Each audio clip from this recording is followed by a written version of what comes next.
In today's episode, I'm talking about one of the biggest structures we all fall into without questioning it: hierarchy. Is the hierarchical system we use by default in our businesses and organizations really helping our culture? Or is it actually the rotten core that leads to everything else falling apart? Today, I'm talking to Robin Roth, storyteller at TraidCraft, about the self-management system of Holacracy and why ditching the hierarchy may be the best thing any business can do. Let's get started.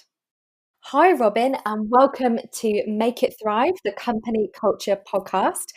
Introduce yourself and what you do. Yes, hi Lizzie. Thank you for inviting me.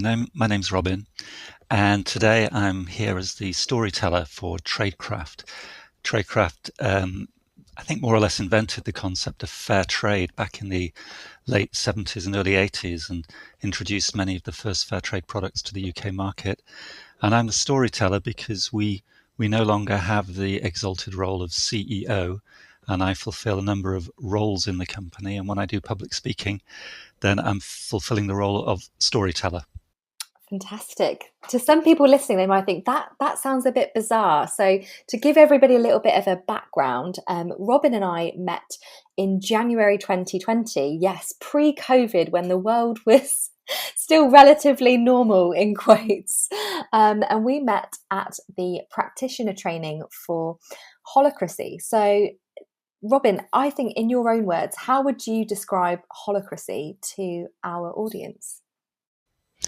Yes, I remember when we met back in Amsterdam. I think in those days I was allowed to shake your hand. So those days are long gone. Holacracy is a system for running organizations, in our case, obviously a business, in which you get rid of the hierarchy.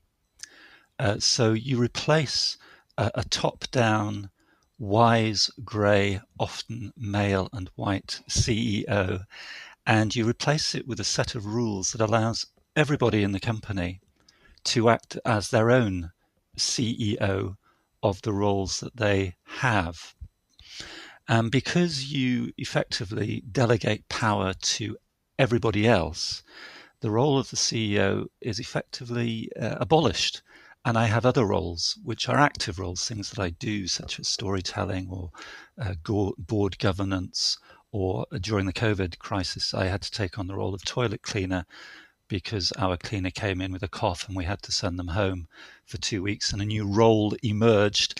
And the way that Holacracy works is that jobs emerge, jobs have to be done. There is a recognition from within what those roles are.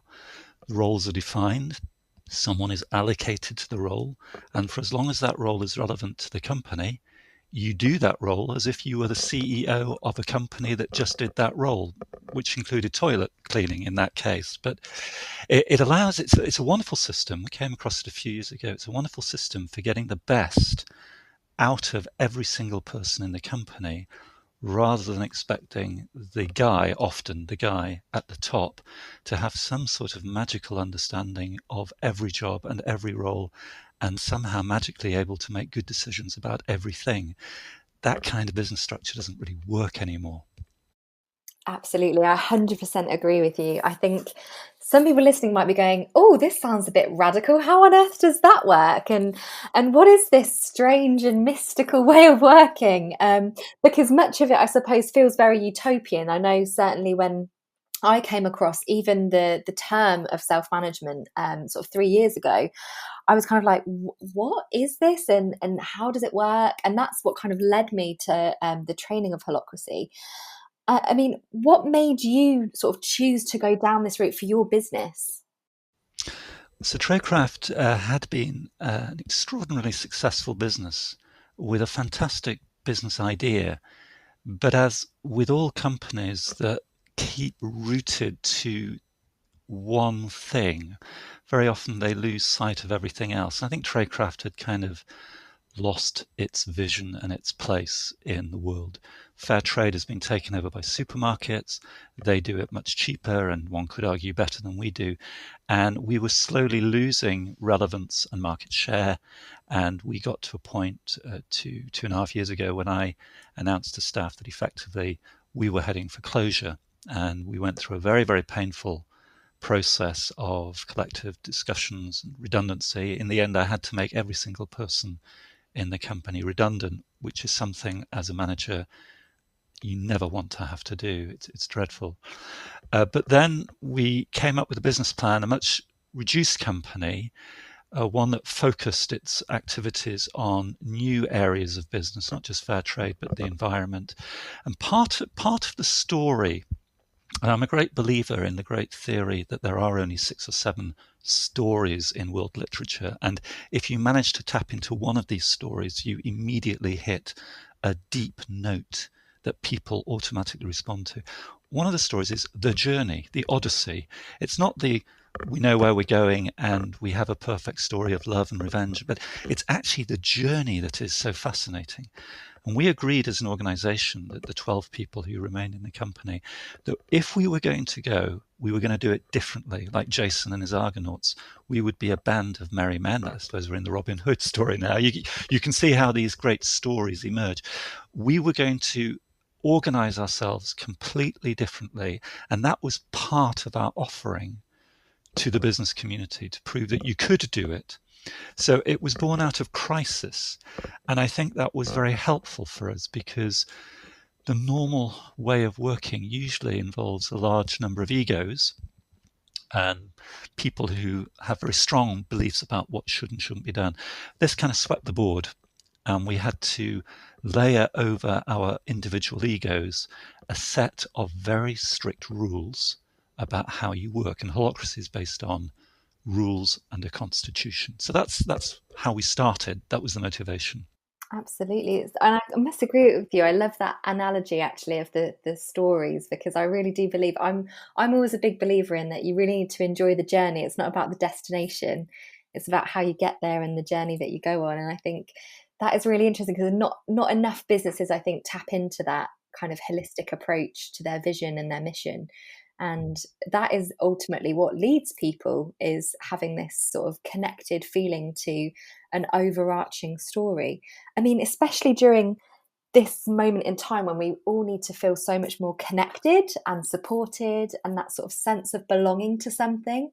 I think with everything that's gone on, there's been this huge disruption, even in our human approach to feeling like a community. Um, what do you think have been sort of the major benefits of adopting a holacratic system, especially during this time? So I imagine a lot of people listening in are still wondering what exactly holacracy is, and how it can possibly help. So hopefully over the next few minutes we'll explore some of the details. But the principle of holacracy at its core is that if you are given a role to fulfill in the company, and everybody has multiple roles, it's very different from a job description, then you have the authority to do whatever you need to do to fulfill your role to its ultimate potential. So rather than having one person at the top trying to make decisions for everybody, you have everybody making decisions for the one company. So when we went into lockdown, we were already very decentralized in the way we work. The person who's responsible for developing new products knew exactly what they had to do, what their authority was, what their rights were, and what the imperative was, and they just got on with it. So holacracy worked very well in the lockdown when people were scattered throughout the city of Newcastle, which is where we're based. And it allowed people to make decisions that I wasn't necessarily going to make myself. And the most obvious one was the fact that at the moment of lockdown, we run an online shop. It's where most of our orders came in. So we were very lucky. And suddenly our online shop went crazy, absolutely ballistic. And we acquired 10 to 15,000 new customers who were looking for toilet paper and detergents, etc., which are products we sell, recycled paper and eco-environmentally friendly detergents, not using exploitative palm oil, etc., etc. And the person who is responsible for B2C customers, there is a role in our company called B2C Maximizer.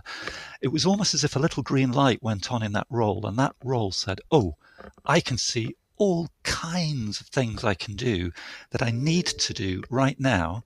And so that person just went off over the hills and far away, got the budget that they needed. It was already given to them, but they repurposed it and started producing bulletins, flyers, electronic mail outs, all sorts of activities that I didn't even know about.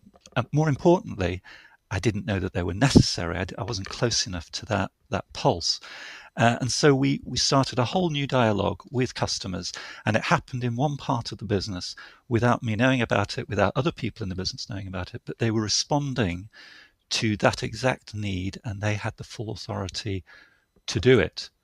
And I think it would be fair to say that that role became, for a period, and probably still is now, far more important as a role than my role as board governance guru, which is one of my roles. It was the role that kept the company going, and the person fulfilling it was able to fulfill it. And there were other roles that equally had to step up, the warehouse, IT. They had to make quick decisions about changing processes. There was no long process of deciding whether one should or could or ought to. They just did it. And I love this. Just do it. And if you do something wrong, ask for forgiveness, but never ask for permission.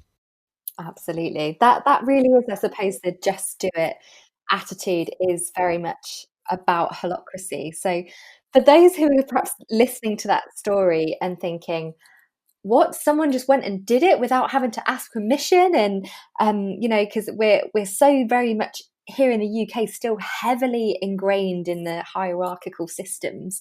um, you know give people a flavour of exactly how on earth you sort of set this up and how it all works. Yes, of course, it could sound a bit anarchic, and I imagine anybody who runs a business might be experiencing cold shivers down their back at the moment. It does require a couple of things. For me, the primary thing it requires is an outgoing or someone at the top who agrees that they will submit to the rules themselves and doesn't pull rank halfway through the experience. So if you're the CEO and you implement Holacracy, you have to be prepared to let people do what they need to do. Very, very hard. But you're not doing it in a vacuum. It's really important to stress that you're not just saying to people, right, you're running, I don't know, the IT department, do what the hell you like. Quite the reverse. In fact, Holacracy imposes a whole layer of rules and structures that stop people from going crazy. The primary starting point for Holacracy is that you define precisely what a role is for. You name its purpose. This role exists to do X. And once you know what that role is for, you've created a kind of a safe space. And only that role can do X. Nobody can interfere in X. That belongs to that role.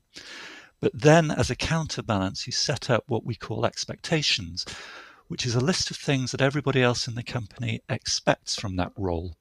In other words, if your role is to look after B2C customers, I can layer expectations such as working within the budget provided by the budget setter and ensuring that B2C customers pay full whack for their products and aren't given discounts that would annoy other parts of the sales system. So you layer on these expectations.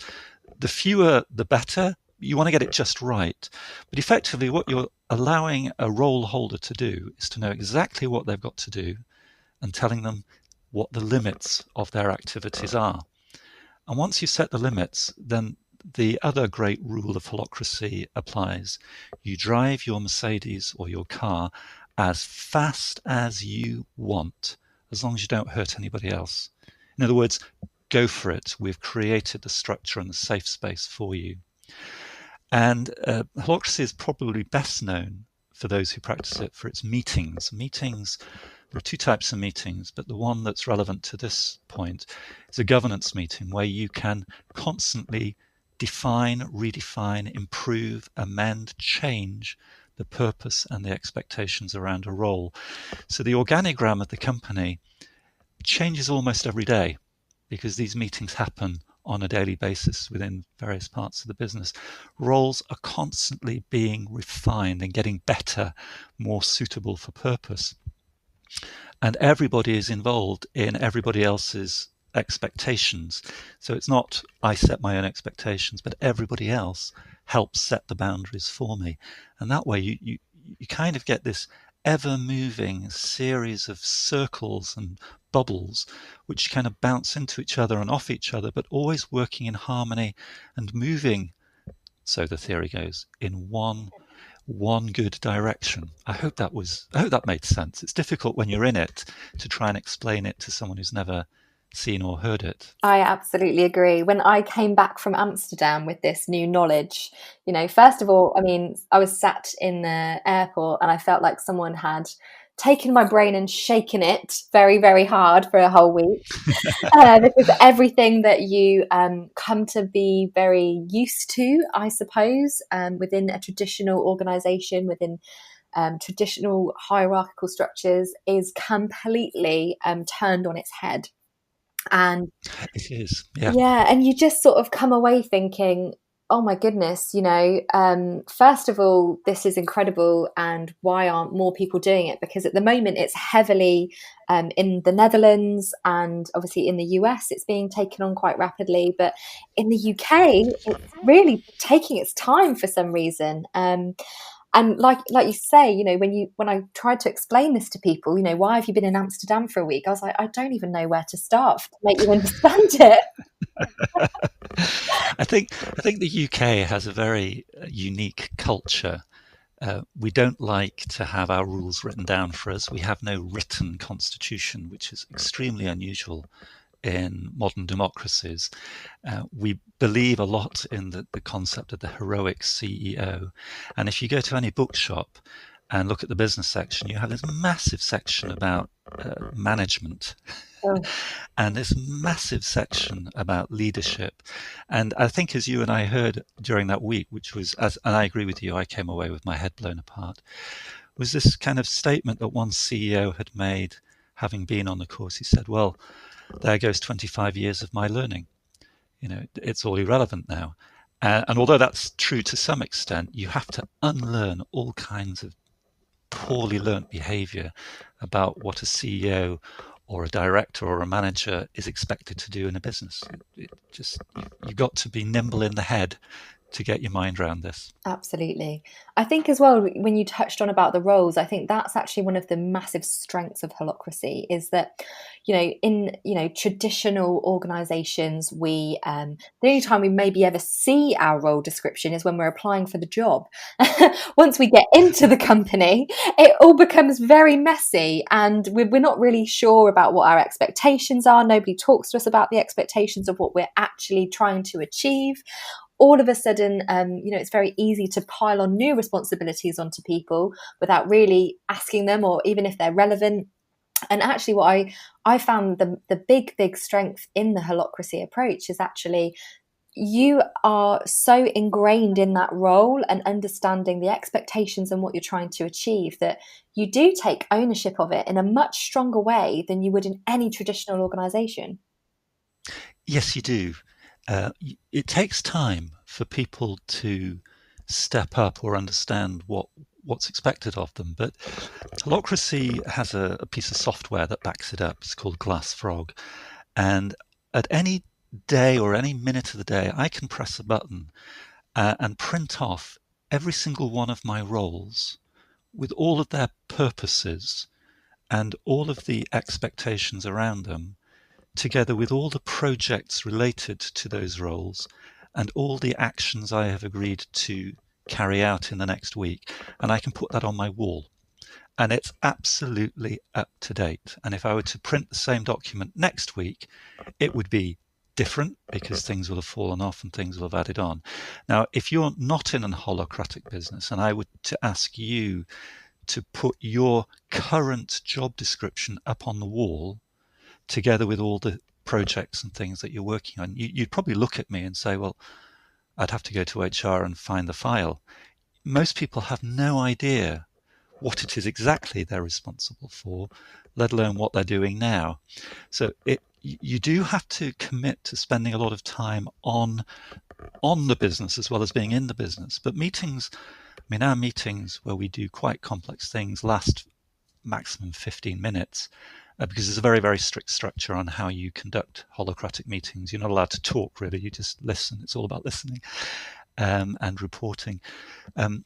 But that structure allows people on their first day to know exactly who in the business is responsible for what, and indeed what they are responsible for. And one of my favorite experiences at TraidCraft was we employed a graphic designer, a young man, very capable, talented graphic designer, and we introduced him to Holacracy. And in fact, I helped train him because one of my roles is Holacracy trainer. And I said to him, you are responsible for your own roles and you set your priorities. Don't let anybody order you around. As it happened, a week later, I needed some slides from him, some PowerPoint slides, because I was doing a talk. And it was quite urgent for me. And I said, could you do this for me fairly quickly? And he said, no. He said, no, I can't. I can do it for you in about 2 weeks, but I'm busy with some other stuff. Now, please just imagine a new recruit saying that to the CEO after 3 days in the business. I mean, you just can't believe that. And yet, and this is the lovely thing about the story, what he was working on was far more important than what I had. I just needed some PowerPoints, but because I was CEO, I expected everyone to drop their work and do it for me. He was actually involved in an emergency sales flyer because we had some stock we had to get rid of out of the warehouse. It had to go out on the Friday or whatever it was. He knew that was more important, but he was the CEO of his own roles and his own time. And he was able, quite simply, to say to me, the person who'd employed him, no. And I just find that very empowering, both for me and him. Yes, yeah, absolutely. And I find it very freeing as well. It gives me goosebumps actually, stories like that. The power of it, because it just is such a fantastic way to sort of show to people, that actually when we're given the trust and the right structures and empowered to do the roles, we can really flourish, and actually the business can move at a much better pace than when we're trying to silo things all the time. Much faster. We make major structural decisions and major investment decisions and I'll repeat this, 10 or 15-minute meetings. And when those things are presented, the structure around which you're allowed to engage means that opinions are not really necessary or wanted, but is it relevant to my role?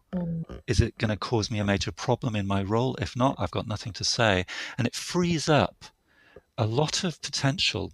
When you look at most hierarchies, you have this old grey white guy at the top, and as you go down, and I am old grey and white and male and privileged. I know all this, but as you go down the hierarchy, you see more and more diversity, both in terms of sex and ethnic diversity and social diversity. That's your rich. It's like the humus of the earth. That's where everything's happening. You've got people who understand things that the out of touch old guy doesn't. And if you deliberately suppress all that rich material, then you're only harming your own business. How much better to free it and let it do what it can do best. You have much happier employees, but of course the business is far healthier. Absolutely.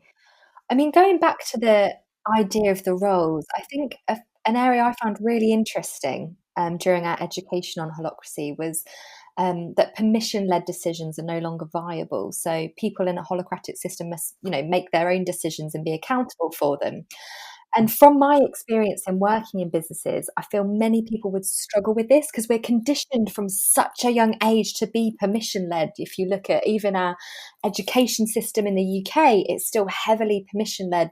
Nothing that we make a choice about in our education until maybe we decide at university what we want to study. We're never actually given any choices about our learning journey. I mean, how long did it take for your team to truly embrace this approach and feel confident not to ask permission for a decision? It does vary person to person, and I have to preface this by saying that when we re-employed staff for the new TraidCraft, we stated that Holacracy was the way it was going to be, and a number of people decided not to reapply because they just didn't like the concept that they were responsible and would have to make their own decisions. And I think generally across the board, when people implement Holacracy, there is a rate of around 20% where people just say, it ain't for me. And that's fine. And it's better to part company with those people rather than trying to make them do something that they're just not naturally or trained to want. But even when you've got people who say they're willing, the rate at which people understand their potential freedoms is hugely different. We've been doing it now for a year and a half, almost 2 years. And I've got some people who I just can't see their heels because they're so far ahead, and I just see the dust that they leave behind, and they're off and they're doing amazing stuff. And there are other people who are just beginning after 40 years of working in conventional business to understand that they don't need my permission. And when people come and say, Robin, what do you think? I have to train myself to say, well, I can tell you my opinion, but I'm absolutely not giving you permission. And they find that hard. They do. But every small step for someone like that is, for me, as liberating as seeing the other people who are off in the distance. And this is a system that works for young people very well. They haven't been trained badly enough for too long. They get it. They're wonderful. It's the older folk who really, you know, it's people like me who really, I have to catch myself. It is you see the whole breadth of humanity when you put Holacracy into practice. Definitely. I think it's really interesting. And one thing that sort of did come up, which was really interesting when we were obviously learning about this, was I feel our ego can play a huge role in creating very toxic workplace cultures. We pour a lot of our identity into our job titles. It becomes who we are. It's the first thing whenever you go to a networking event. I absolutely hate it. Or even when you're going for dinner with friends and you meet other people, the first thing they say to you is, what do you do? As if that is going to be the be all and end all of who you are. That in one sentence, you saying to somebody what your title is or what you do for a job is going to sum up the person that you are. And it infuriates me. And I think it's really interesting that, with the job title kind of actually, the fact that you can have many job titles in a holacratic system, you can have many roles, as it were, do you feel like there needs to be this increase in self-awareness and emotional intelligence in order to make this way of working a success? I love this. It makes me laugh. I'm half German. I am British German, so I have kind of two sides to me. But when I'm in Germany, that does not exist. It's like when British people meet, it's like dogs meeting each other and sniffing each other. Sorry for the image, but there's this kind of strange unspoken game that goes on Yeah. of, is my status slightly better than your status? Are you worth me getting to know? Or are you so unimportant that actually I'll just give you the time of day for a few minutes and then I'm off? It's very ugly. And when I'm in my German mindset and I'm talking with my German friends and we do discuss this, there's this kind of, what are they doing? Why? And it's so rooted in our culture, this post-feudal hierarchical system. Britain is a very hierarchical system in its social structures. We all know that. So when you put holacracy into a British context, the egos, they can come out strongly. In the early days, when you have these meeting structures and the facilitator, you don't have a manager, you have a facilitator, and that role changes around. The most important thing a facilitator has to learn in the early days is to tell people to shut up. And really shut up, quite aggressively, as in, no, you're not speaking now, it's not your turn, it's someone else. People find that hard. Oh my goodness. We had people going into massive sulks, standing up, slamming things on the table. We didn't actually have anyone leaving the room in the middle of a meeting, but I've had meetings where the atmosphere afterwards you could have cut with a knife. The venom, the toxicity, and these were people who were engaged in holacracy. But when your ego is touched, oh my goodness, it comes out, and you have to learn over time that holacracy is like a non-emotional set of rules for playing a game. It's like the football handbook. If the referee says it's a foul, it's a foul. And you can scream in the referee's face if you want, but it ain't going to help. You've got to abide by the rules. And if you have a good referee and a good facilitator, the egos eventually settle down and everybody learns. And it's a learning process. What I think is not important, what my role needs to do its job, is the only criteria at play. Very, very long and hard learning journey. So if you're about to implement holacracy, just make sure you have a box of Kleenex tissues in the room, because it can be hard. No, I remember going into those simulations during training week. And for those of you listening, basically what happened is we got put into a fake company for the week to practice holacracy and learn holacracy. And the meetings, I think, were the most entertaining part, because, as I'm sure you can remember, Robin, many of us were very vocal individuals who were quite used to having Yes. our own way in meetings. And all of a sudden, you've got a facilitator telling someone to be quiet. Yes. The whole experience of those meetings, I think, was just not only hilarious and humorous, but it just showed the power of them as well, and how quickly decisions could get made, rather than this very tiring, boring way we seem to continue doing meetings at the moment, where there's not really any agenda or what's going on. It feels very fluffy and weak. Yes. I mean, if you were to ask most business people or people working in businesses, what are meetings for? You'd have a long period of silence before anyone actually could tell you. I mean, I've spoken to people who have business meetings that last 4 or 5 hours, once a month, and at the end they say, "I still don't know what we're doing."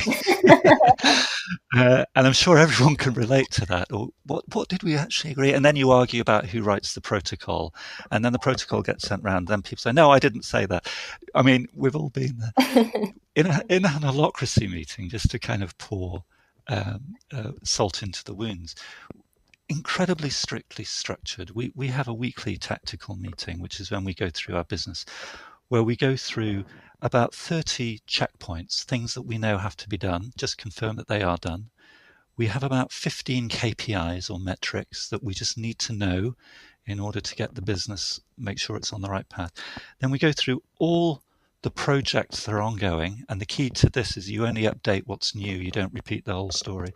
And then we have a period where we discuss new problems and how we resolve them, and that can be about 10 or 15 items. Now, imagine all that happens in about 20 minutes.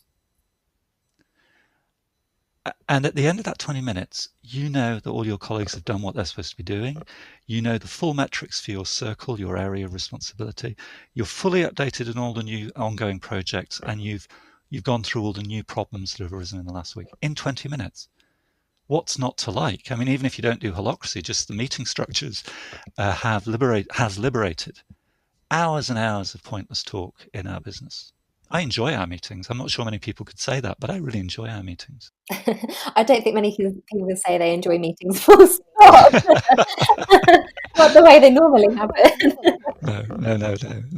Quite right. So obviously, when we were in Amsterdam, we were the only. There was myself, yourself, Robin, and Sarah, and we were the only 3 Brits in the room. The majority of people were European. We had a couple of American cousins in there, and yeah, I think that said quite a lot to me, if I'm totally honest. That it was heavily. There was a lot of people from the Netherlands in that, Germany. There was an incredible international group of people. It was an amazing experience. Just that in itself, I'd never been on a course that had such an international reach. And I was slightly disappointed, actually, for our British Isle. To think, oh, it's just us three going over there to champion the way we're working. I mean, we've sort of touched on it, but why do you feel that self-management and holacratic systems are not being more widely adopted here in the UK? And of course, Lizzie, I mean, I remember having exactly the same experience. The extraordinary thing is how brilliantly they all spoke English, Mm. and their engagement in a wider understanding of culture and business. I felt humiliated slightly on my English side. I did feel we were kind of the poor cousins, but Mm. not to go on a downer about that. I think European culture, and it was very much European dominated. This in Amsterdam, they have an entirely different political structure from us. They have written constitutions. They have governments which are large, by and large, not one party but coalitions, and many of the businesses have been invested in over the post-war period in a way that didn't really happen in Britain. We won the war and kind of didn't rebuild our business thinking in the way that Europeans did. They had to kind of start from ground zero. Now, I know that might sound a bit of a stretch, but as a German, I feel this very strongly. In continental Europe, there was a reset back in the middle of the last century, and that has had far-reaching consequences in the way people think. Whereas we didn't have the same reset. We just got on with this muddling through attitude that seems to characterize the British so well. I think the British are perfectly capable of adopting holacracy. I think the learning process will be harder, but actually it all comes down to the person at the top or the board being willing to embrace this. Holacracy has to be decided almost unilaterally by someone, because that someone has to give up their power. And that's very antithetical to, as we were talking earlier, I'm the boss, I'm the CEO, I'm important, it's worth your while getting to know me because I am such an important person. That lack of self-knowledge about how better to run a business, I think, is the first impediment before you even get to these cultural issues of training people not to ask for permission. So we need a new generation, I think. We need a new generation of people who are prepared to work differently. And I suppose my final role, I'm in my mid-50s. I'm your classic CEO. If you put me on a crime scene and you lined up the 6 suspects and, it was the CEO suspect, I look exactly like all the other old white grey guys. Greta Thunberg, whom I admire on many levels, and I'm going to paraphrase her. She said, the mess that we are in has largely been constructed by a lot of old white privileged males. Do we really expect a lot of old white privileged males to be able to get us out of this mess? And the answer is no. So my legacy, if there is a legacy for me in a business sense, is to make sure that there is a young generation of people, male, female, gay, straight, LGBTQ plus, whatever, absolutely irrelevant what their faith background is, what their social background is. All they are future CEOs.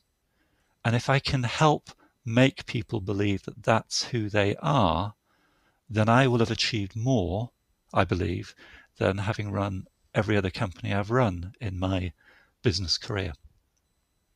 That is very inspiring, Robin. That really is. Love that. So, with I people, said that because I've got a daughter who's 18, and I want her to be treated the way I'm treating the young people in my company. It's all personal, it's all ego. I think that's partly it, though, isn't it? I think when you start realizing your overarching impact ripples out, and I think you reach a certain point in your life. And I was many seasons ago, I actually spoke to someone about motivations and how our motivations in life change when we go through different phases. So, maybe in your 20s, you're very selfish, it's all about you. And then I think you reach different stages of your life. And some of us reach this earlier than others, where we think, oh, hang on a minute, what I do actually matters. And And I've always kind of lived my life in the fact that I want to be remembered for how I make people feel more than anything, because I think Mm, that sits with people. You know, you can always remember how somebody made you feel. I think that sits very yes. deeply. And so one of the missions that I have through Liberty Mind is actually to, you know, with workplaces and cultures, is for people to feel something. I want people to feel fulfilled and happy and engaged. Like, we should all be able to go into work.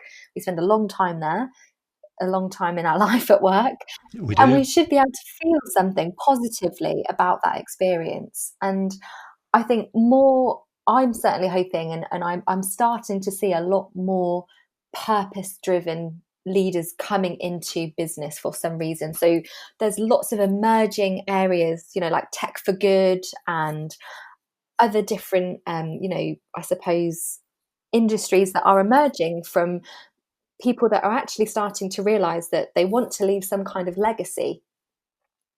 So I think sometimes it comes down to, with the leaders and the founders, you know, actually they have to have that initial thought. Unfortunately, with this particular system, it does actually have to come from the founder actually going, oh, is this sustainable? Is me hitting burnout? Because rate of founders is actually really high. I mean, I don't know whether for you, Robin, you reached a place where you were like, hang on a minute, is this sustainable what I'm doing? And do I want to work this way? Confession time. In my previous job, which was running a fair trade company in Germany, I had the most spectacular burnout. It was a mission driven company full of good intentions, but the kind of internal politics that are not healthy. And I was running up against the brick wall trying to implement change that was being resisted. And I was very, very lucky. I was off work only for 6 months. But many people have burnouts with far more reaching consequences. And I think that was a trigger in my own mind. I am not the savior. I am not the CEO who can make things happen by force of will. And a lot of founders and CEOs tend to be very charismatic characters who believe they can. And in your 20s and 30s, you may, but as you hit 40s and 50s, the essential juices of life begin to wither up, and you've got to work far more cleverly. And I mean, I love what you just said about your ambition for Liberty Mind. It's what there is no better purpose looking back on a life. On your gravestone, you don't want a list of qualifications and achievements. You want someone to say, "Oh, what a great guy," or "I loved being with that person," or "That person was such a mentor." That is a legacy. Mm. Money is, well, in 100 years, who cares? Who cares? In 10 years, who cares? You're quickly forgotten. But that memory of being someone that helped you on your way, that's the best I think we can achieve. Mm. So, what would your advice be, Robin, to a founder looking to adopt Holacracy or any other type of self management system? Where do you think they need to start? What do you think is the resounding words of wisdom you would offer? There are three phrases that were very common in Europe during the Enlightenment. Oh, this is going to sound like history lesson. But the three catchphrases of the Enlightenment, which have great wisdom about them. One is, "I know that I know nothing." So first of all, you have to acknowledge that you don't have all the answers. That's the starting place. I know that I know nothing is obviously the extreme position, but if you are prepared to accept that you might not have the answer, that's a good starting place. The third one is dare to be wise, which means you need to be courageous and brave, because to do something fundamentally different, like Holacracy, and I'm not saying Holacracy is the only way, there are many self-management systems, but you have to dare. You have to step out of your own shadow in order to be wise. And the third one is the one that, scary, be mindful of death, which is you at some point will no longer be in your position in the company or as a founder. And physically, one day we will all suffer a natural wastage and go. So what's left after you?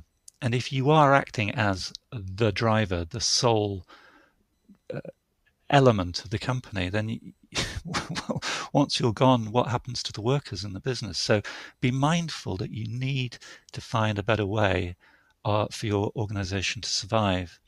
So those would be the 3 trigger points. And then you need to think about what form of self-management. You need to be talking to someone like Lizzie, who has a much broader experience of different types of systems that can help you. But it's a good journey. And I come back to the point I made earlier.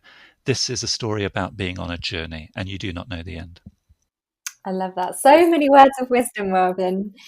Such a wise Should guy. become a teacher. You should. Oh, well, it's been an absolute joy to talk to you this morning. And I Thank know you. so many of our audience members are going to be just totally in awe of what we've spoken about, because I think to many of them it might be completely brand new. So Yes. thank you so much for your time and your wisdom. And yes, it has been wonderful speaking with you, Robin. Thank you, Lizzie, and I loved our time in Amsterdam. We learned so much together. It was great, and I wish you well with podcasts and with the business. Thank you so much, Robin. You've been listening to Make It Thrive, the Company Culture Podcast.